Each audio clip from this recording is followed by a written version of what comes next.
ได้2 แต้มงานเขาปีงไก่สุกเรียบร้อยแล้วนี่โอ้ตัวโอ้นี่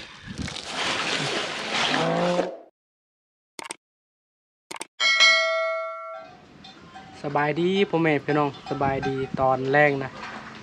ทีมงานเฮากะเข้าป่าเรียบร้อยเลยเอาพังกะสิหาแบบเฮ็ดคลิปแถวบ้านๆเอามื้อนี้แบบรู้สึกแบบอยู่แบบบ่ม่วนท่อนี่ดิเพราะว่าซองบ่พังน่ะมีปัญหานะมื้อเช้านี้น่ะบ่พังแบบอัปลงคลิปนะพอดีอัปลงคลิปบ่พังอัปแล้วนะมันเขียนว่าปิดการใช้งานนะมันเขียนบนนั้นนะพอดีคลิปตัวบ่พังเอาลงนะเอาลงแบบคลิปตัวเฮาได้หมูป่าเฮาได้อีเห็นเฮาเอาเสาลังเข้าป่าครั้งแรกมื้อนั้นก็คือกันเลยปิดเบิดเลยเบิดคลิปเดี๋ยวนี้นะท่อเลยลงคลิปบ่ได้แล้วบ่พังตั้งคลิป1 โมงเดี๋ยวนี้3 โมงก็ยังบ่ออกบ่พังก็อัพแล้วนะแบบมันเป็นน้ำซองนะบ่พังสงสัยย่านแบบเขาแบนซองบ่พังนะแบบนี้แหละมีแต่ถ้าติดตาม EP ต่อไปบ่พังแบบก็เลยแจ้งให้พ่อแม่พี่น้องรับรู้นำกันนะเพราะว่าลงก็ได้อยู่แต่เขาตั้งเวลานี่คลิปบ่ออกเดี๋ยวคลิปบ่ออกให้พ่อแม่พี่น้องเบิ่งนะแบบนี้แล้วก็มันปิดทุกอย่างเลยนะบ่พังก็บ่ฮู้สิเฮ็ดอะไรเลยนั่นบ่พังสู้มาเกือบสิฮอด3 ปีแล้ว YouTube เพื่อสิได้ผู้ติดตาม 8,000 นะเดี๋ยวนี้นะช่องเฮามีปัญหาก็เลยแบบท้อนะเข้าก็บ่ได้กินเลยพอดีแม่เฒ่ากับพ่อเฒ่ามาเยี่ยมมายามรู้สึกแบบจนบ่อยากไปหากินเลยนะตอนนี้นะรู้สึกเมื่อยอยากนอนตลอดแบบช่องของเฮามีปัญหาบ่พังสงสัยว่าเป็นนำคลิปนะคลิปบ่พังถ่ายวันนี่ก็บ่ได้โหดปานใดนะบ่พังได้นกตัวนึงนะนกแล้วนะพอดีบ่พังฮอดเฮือนบ่พังก็อาการฮ้อนพอดีบ่พังแบบแก้เสื้อนะพอดีกินข้าวกับครอบครัวพอดีบ่พังทอดเสื้อนะสำนั้นบ่พังว่าบ่มีปัญหาดอกแล้วก็นกบ่พังปิ้งตำบักหุ่งก็สำนั้นก็เคยเฮ็ดอยู่กับบ่ได้เป็นหยังแต่บัดอัปลงน่ะมันเป็นแบบนี้เนาะซองโอ้ยท้อเลยพ่อแม่พี่น้องถ้ามันเป็นแบบนี้นะบ่พังเพื่อสิหาเงินได้มาสร้างซองใหม่ก็พอแห้งนะเพื่อสิฮอด 8,000 คนนะเดี๋ยวนี้ก็เมื่อยมีแต่ทาเฮียงมาจังให้เขาเบิ่งนะว่ามันเป็นน้ำหยังถ้าว่าเขาเบิ่งแล้วเขาเฮ็ดบ่ได้ซองนี่คือว่าทิ่มแล้วมีแต่สร้างซองใหม่อีกนะจังได้ก็ฝากเป็นกำลังใจอีกพ่อแม่พี่น้องอันนี้ยังบ่ฮู้ว่าสิได้หรือบ่ได้นะวันนี้50 แหละเพราะว่าบ่ได้มั่นใจปานใดซองนี่นะว่ามันเกิดเมื่อเช้านี้โลดนี่คลิปอันนี้นะคลิปบ่พางเฮ็ดสมหมูป่าแล้วคลิปอันนี้บ่พางแบบไปหับหมูป่ากับไม่เฮียงนะคลิปอันนี้คลิปแรกแหละบ่พางเข้าป่ากับในพานหลังไอเดือนในเฮียงนะตัวนี้นะบ่พางแบบไปหากินกับในพานเนี่ยได้นกลายอะไรได้เห็ดพร้อมอันนี้บ่พางหาตะกแตนแล้วก็บ่พางเห็ดพึ่งบ่พางหาการกับไอ้ไม้อันนี้ปลาแห้งฝนตกนี่ลายอยู่แถวนี้นะคุณมันปิดเลยนะมันเป็นแบบนี้เลยโอ้ถ่อแล้วคลิปเมื่อวานนี่นะบ่ฟังอัพลงนี่คลิปตัวนี้แหละนี่ก็บ่ได้นักหนาปานใดแบบมือมันเกิดนะสบายดีสวัสดีพ่อแม่พี่น้องวันนี้นะบ่พังยานแบบมันเป็นนำมันนี่เบิ่งบ่พังสิให้พ่อแม่พี่น้องเบิ่งก่อนเมื่อวานนี่นะวันนี้แหละบ่พังได้นกแล้วนะบันแรกบ่ตายนะพอดีบ่พังทอดเสื้อวันนี้บ่พังลกมา นี่ระวังนี่แหละนี่บ่พังถอดเสื้อนะวันนี้แหละไผฮู้ก็แนะนำได้เด้อพ่อแม่พี่น้องเพราะว่าบอลบ่พังถอดเสื้อแล้วบ่พังสงสัยนะเพราะว่าปกติบ่พังแบบทายแบบนี้ก็บ่ได้เป็นหยังแต่ซองมันเป็นมื้อเช้านี่นะยันเขาแบนนะแต่เขาบ่ได้แบนแบบบ่เห็นซองเฮาเขาแบนยังเห็นอยู่บางทีก็เขาแบบเขาปิดบ่ให้เฮาเฮ็ดประมาณเดือนหรือว่า2 เดือนซ้ำนั่นแหละถ้าว่าเขาเฮ็ดได้บ่พังให้เขาเฮ็ดเบิ่งเงินเรื่องเงินคำก็ติดหนี้เฮาเพราะว่าบ่มีซองคือว่าท้อเลยชีวิตเฮานะทีมงานเฮาไปหากินมื้อนี้มานำกันอยู่4 คนนะพุ่นปืนดำน้ำโซเบิ่งบ่เมาโซเบิ่งดูโอ้โหของแท้เขาหนักเดินไปโอ้โหแบบนี้แหละไปนำไปรุ่นนะพากันหยอกพากันหัว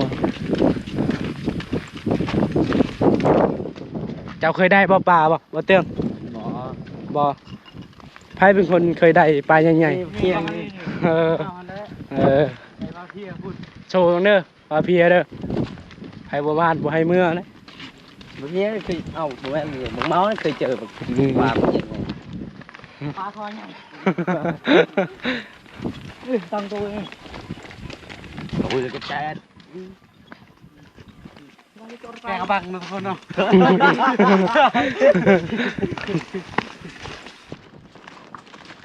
ดูนเป็นไงอากาศเนี่ยเลยเฮ้ยโถ่นี่บัวไปเลยเดี่ยวก้อนไหนมันโซ่เหรอแต่ตะกอบปอดของผู้ชายเนาะ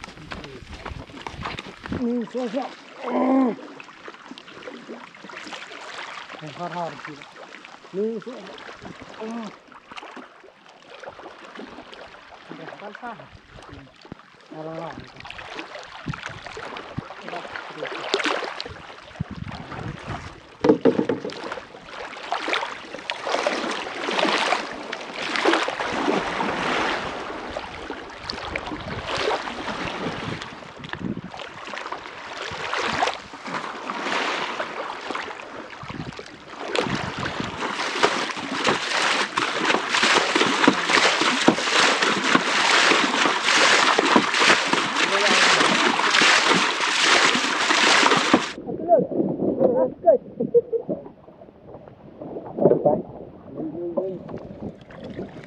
มัดไว้เพื่อยานมันนั่น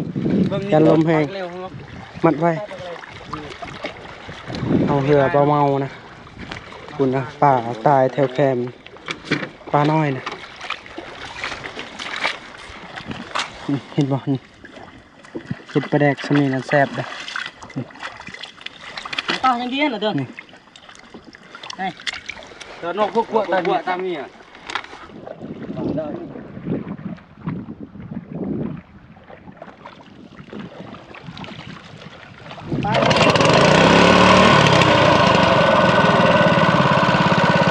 มือเมา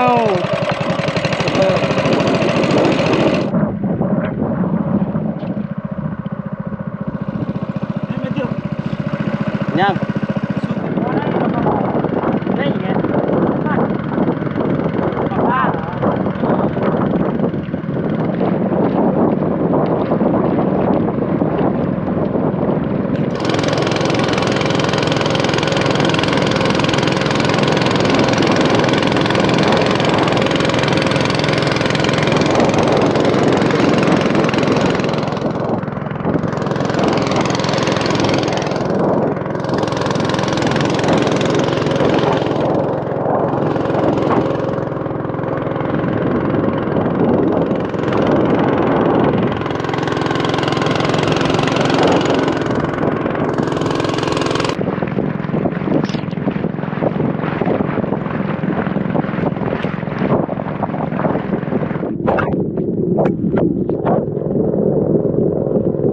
ลมแห้งกันดีนะสังเกตเบิ่งลมเรือน้อยนะ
จุดนี้แหละ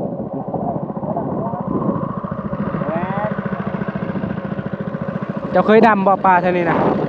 เคยได้ลายบ่ บ่ได้หลายพอใช้อยู่ ไปทางนี้ก็ได้พายเอาไปเอาก็ได้นะ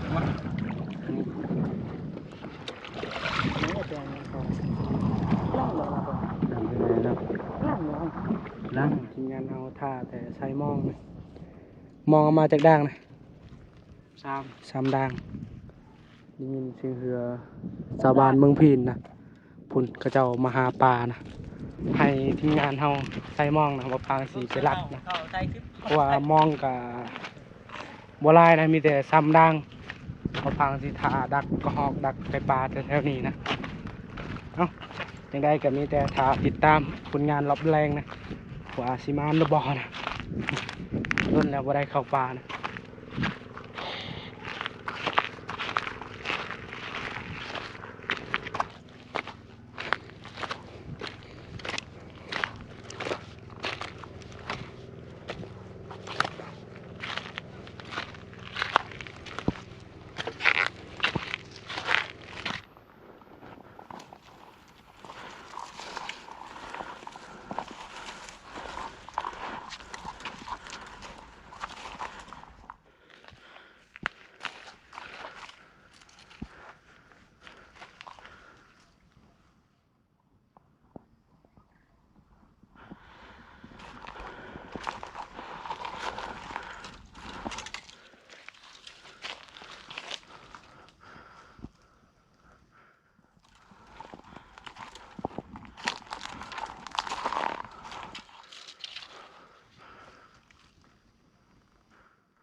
ไข่ปลาขึ้นก่อนนะ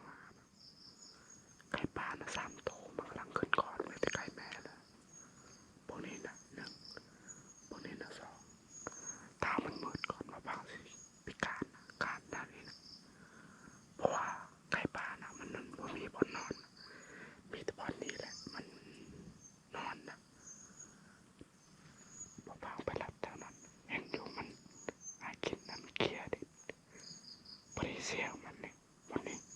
สุดท้ายมันนอนวันนี้ถ้าติดตามกันว่าสิมาหรือเปล่านะแต่ตอนนี้เราได้ยินแต่เสียงไก่ป่าขึ้นก่อน เ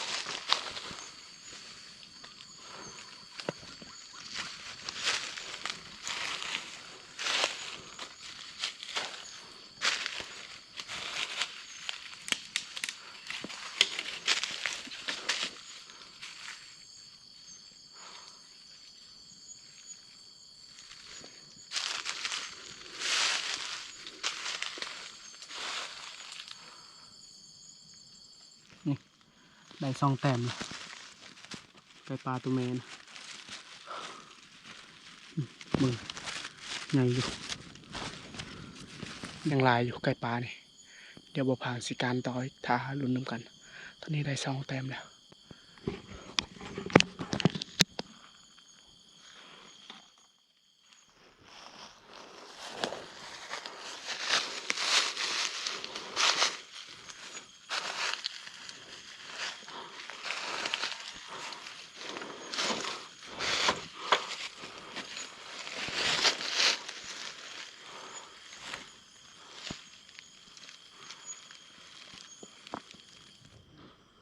ลงมาหอดทีมงานเขาแล้ว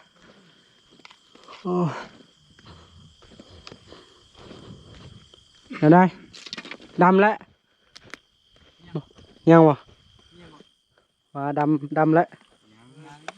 เข้าก้อนจังดำ มา บ้านอยู่บ่ มันอยู่ระดับในผ่านเสียดายนี่ไก่ปลานะ2 ตัวมันบินออกมีแต่ไก่ใหญ่ได้แต่ลูก ได้แต่ลูกพุ่นน่ะ แม่น กินได้อยู่บ่ ได้อยู่ เอาดิมันข้างนี่โอ้ได้2ตัวเลย 2 บาทได้2 ตัว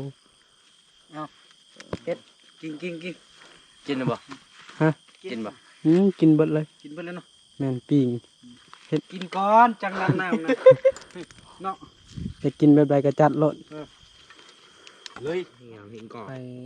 เข้าเฮ็ดอีก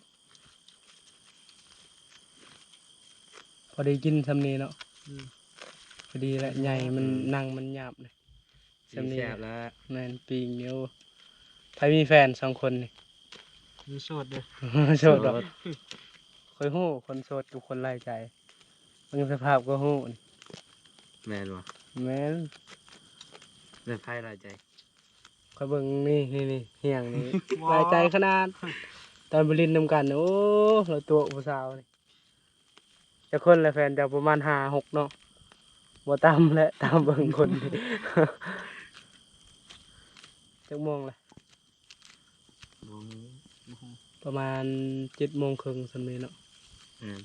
จำได้บ่ ได้อยู่ นำใส่บ่ไปเบิ่งนำก่อน เดี๋ยวรอ แถวนี้นะนำบ่อยากใส่ปานใดแบบพุ่นพุ่นโอ้ป่า จากปีนึงเลยนี่ดอกกันบูดดอกตานี่หมุนสนางเงียบจามตามาเลย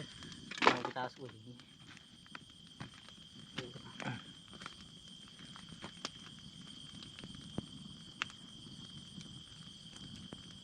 แย่ของเราเดียว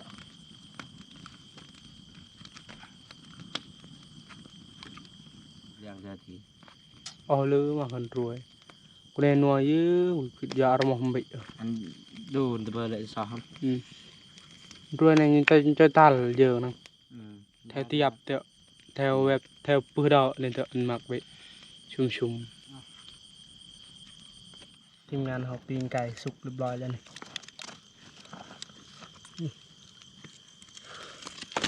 คุณนะอาหารรอบดึกไก่2 ตัว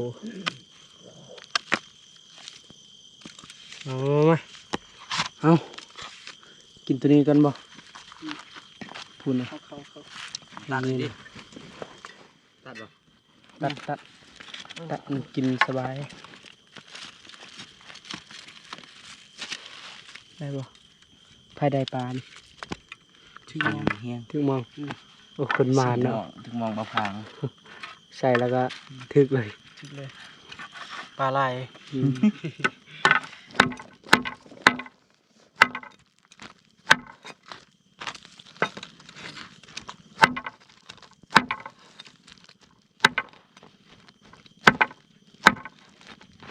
มันบ่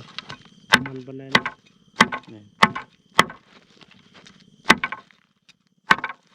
มาพ่อแม่พี่น้องมากินข้าวนำกันเรียบร้อยแล้วแซ่บบ่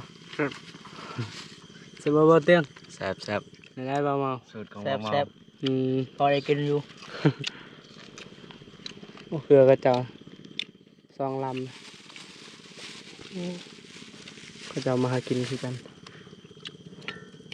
เบิ่งสิเอาซีนก่อน ต่อปัดโผมแกง ปลาเลยแย่ กูดูหน่อยจ้า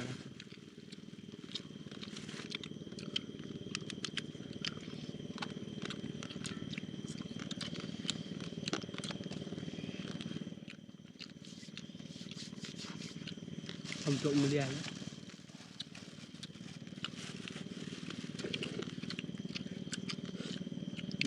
จบนี่ นั่นแหละหุ่นมาช่วยอ่ะ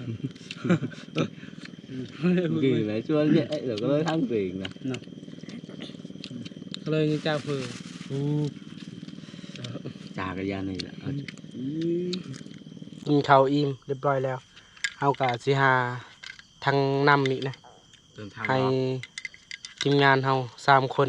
ดำยิงป่าล่ะส่วนมาพางเป็นคนพายเรือต้องลงนำตรงนี้นี่แนวกันนำนะเฮาใช้โกโปรเนี่ยให้เบาเมาเพิ่น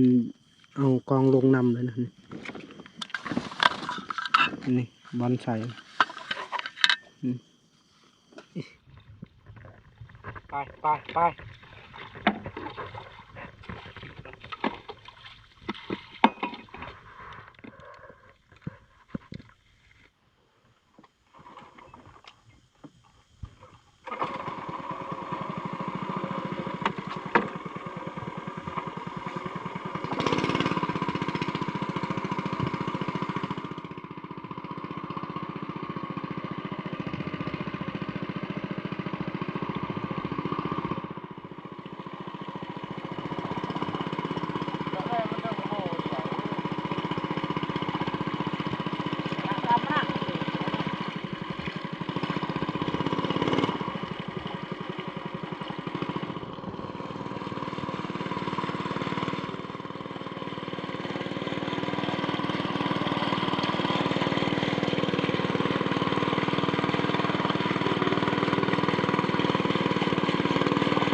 ฮอดบอลทีมงานเฮาสีดำแล้วนะ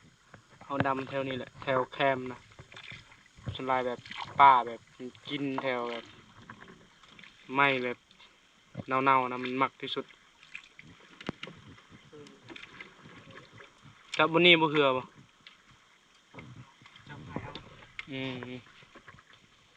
บ่พามันคนขับเหือได้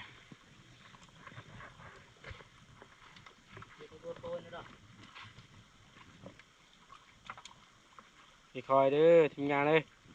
คอยเบิ่ง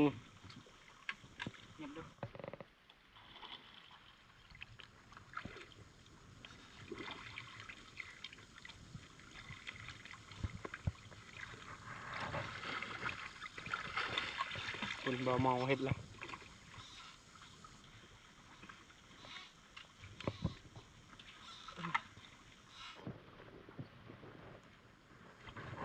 บ่เฮีย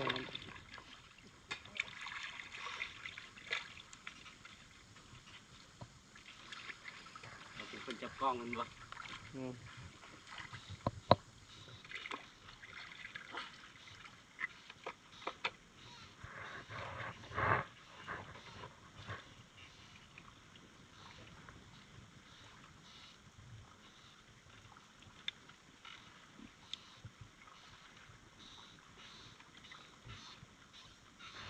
เฮ็ดเป็น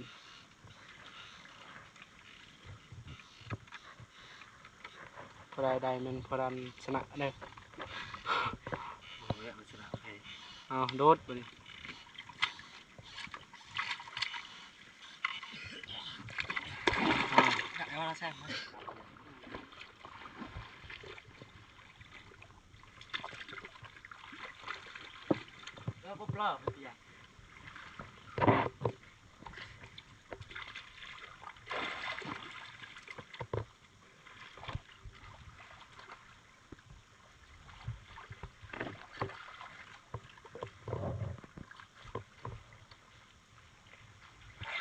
นี่เลยทีมงานเขาจัดเลย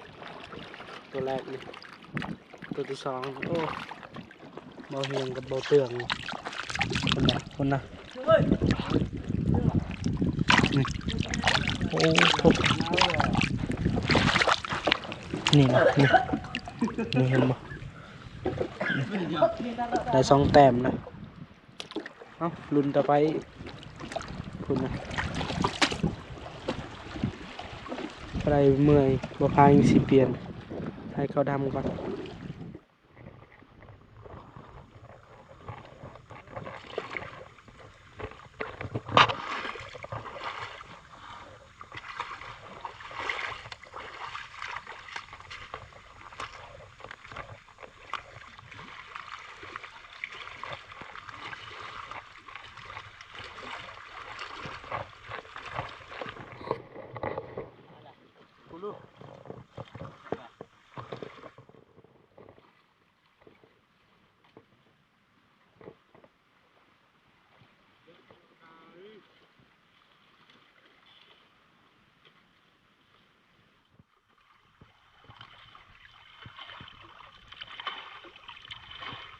มาทุกคน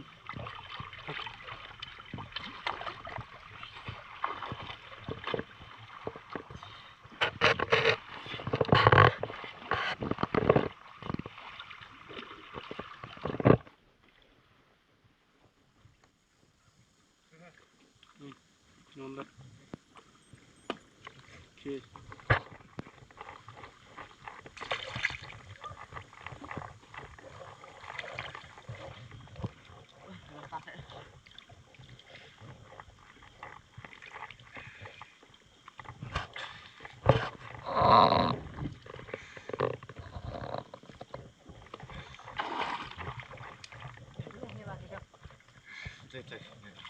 มาให้กำพอขึ้นเลยวัดทาง วัด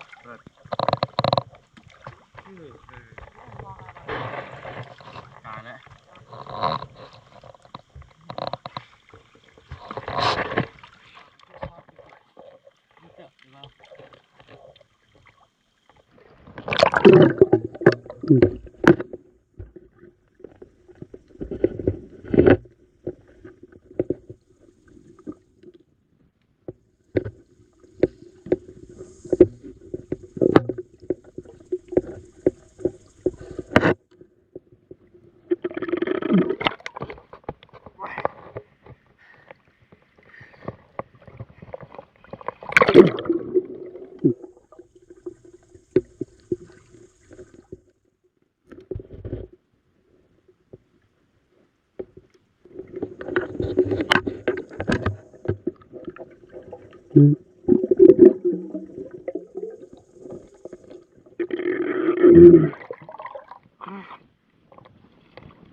เรียบร้อยแล้วปอโบนะ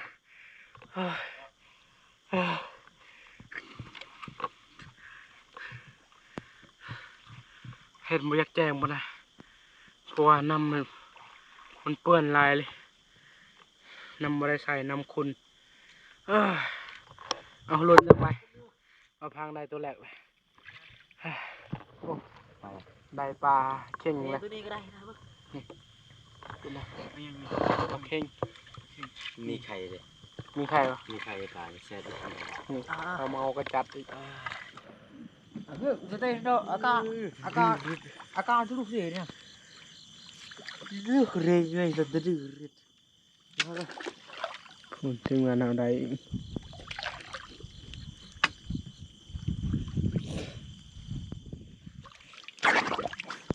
วันนี้บัสเซอร์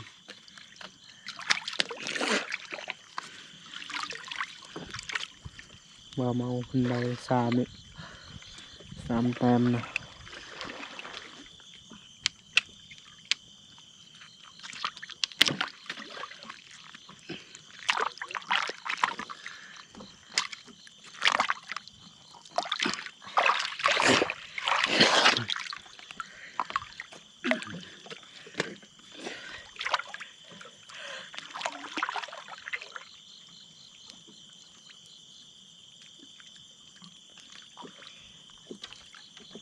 ได้ปะ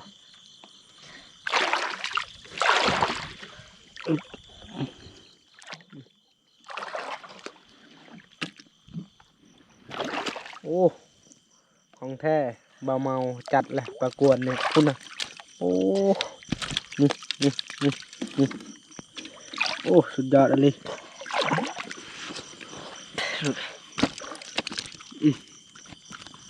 ปลา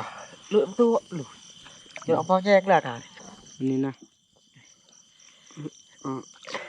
นี่ ตาเนี่ยอย่าว่าเยาวๆโอ้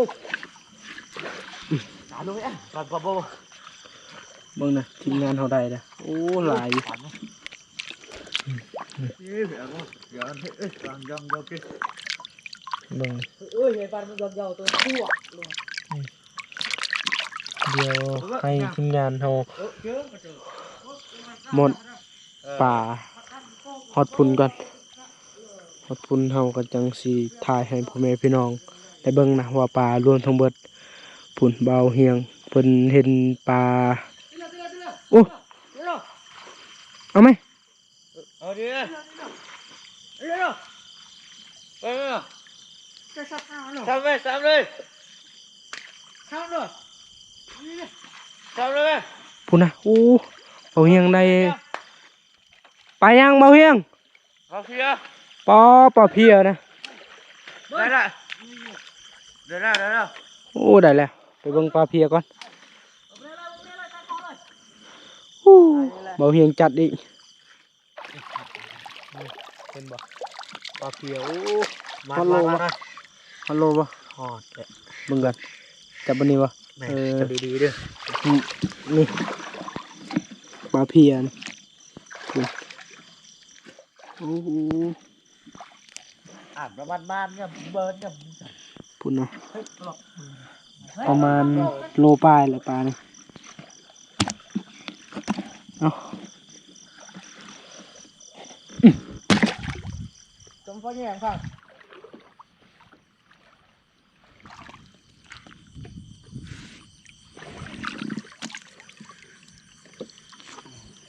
สองตัว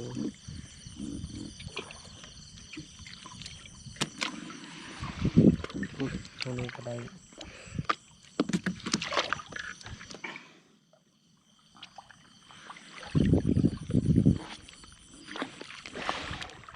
เอ้ยเราหย่อมตีเชือกอมกาการเจรจาปัดมาสัก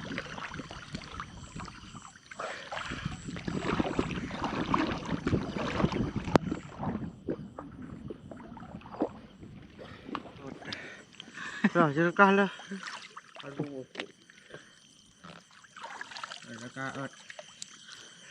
ไวบ่ทีมงาน ไปอยู่ระยะไปตัวไป เดี๋ยวนี้นะ20:00นนะยังแบบหากินต่อเลยนะ ลักเดี๋ยว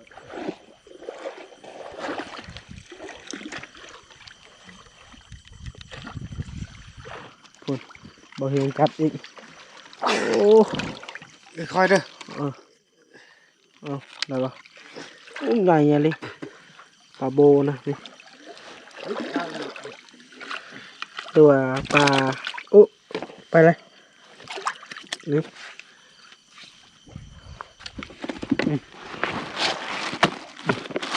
โอ้โหลายเติบอยู่นี่คุณนะมีแต่ปลาได้บนนี้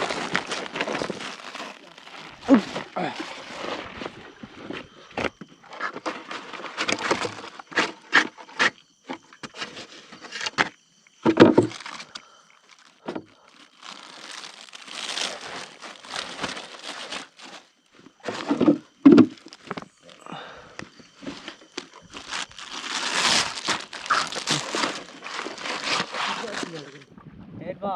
โอ้บ่เติงจัดมาเพียอีกโอ้ตะคุณนะ มาทุกคน โอ้ มาดูมันอยู่ โหเฮียงก็ได้อยู่ดิโอ้โอ้โอ้เท่า เกือบบ่ทันเลย อยู่ได้พอดีดิ นั่น ค่อยค่อยโอ้ใส่จนออกเลยเนาะ ว้าว บึ้งมันดีมันนะคุณนะตัวนี้ใหญ่กว่าเบาเฮียงในอีกเนาะ แม่น โอ้สุดยอดทีมงานเราเอ้าเราทาเก็บอย่างเดียวนะเขาในพานทั้งบกเขาในพานทั้งน้ำเนาะ บ่คิดว่าฟันมันสิเจอ ทหารเฮานี่เบิ่งนะ ว้าวเอ้ยเสียใจแล้วว้าว บ่เมาไปก่อนแล้วบ่เมาบ่เฮียงจับปลาแกงอีกอู้ใหญ่อยู่เนาะคุณนะถ่ายตอนก็เจ้าได้แล้วนะพายเรือกันเนี้ยอยากพัวเรือใหญ่นะตอนนี้นะเวลา4 โมงแล้วเขาก็กลับมาหอดบอลเลยอาหารก็ได้ลายอยู่มื้อนี้หนาวมานะลิผมเองพี่น้องนี่เอาพาขึ้นยกบุงก่อนโอ้นี่บุญประพันธ์สีทองโอ้นี่คุณนะบุงนี่ลายสำได้นี่คุณงานรับดึกปลาเพียซองปลาบูนี่ปลากวนอันนี้ปลาแกงอันนี้ก็ปลาแกงคือกันปลาแกงปลาสูตรปลาไหลไก่ตัวนี้แหละว่าพังบูฮูซื้อนะแล้วก็มีปลาเค็งพร้อมนี่คุณนะหลายอะไรผลงานรอบดึกได้ประมาณ7 โลนี่แหละแต่เฮาบ่ได้ครัวนะเพราะว่ามื้ออื่นเฮาแบบกลับแต่เช้าอะนะยามมองแล้วก็กลับเลยเฮาบ่ได้นอนต่อนะโอ้มาหอบนี้นะมานอยู่เลยมานทั้งบกทั้งน้ำแต่บ่พังย่านแบบอัพลงคลิปบ่ได้นะตอนนี้นะแบบท่อเรื่องนั้นแหละแต่ก็ชีวิตเฮามักถึงว่าสิเป็นจังใดเฮาก็หากินตามเคยแหละสำหรับ EP นี้ก็สิขอพักผ่อนก่อนพ่อแม่พี่น้องก่อนอื่นก็ต้องใจพ่อแม่พี่น้องที่ติดตามและให้กำลังใจโอกาสหน้าพบกันไหม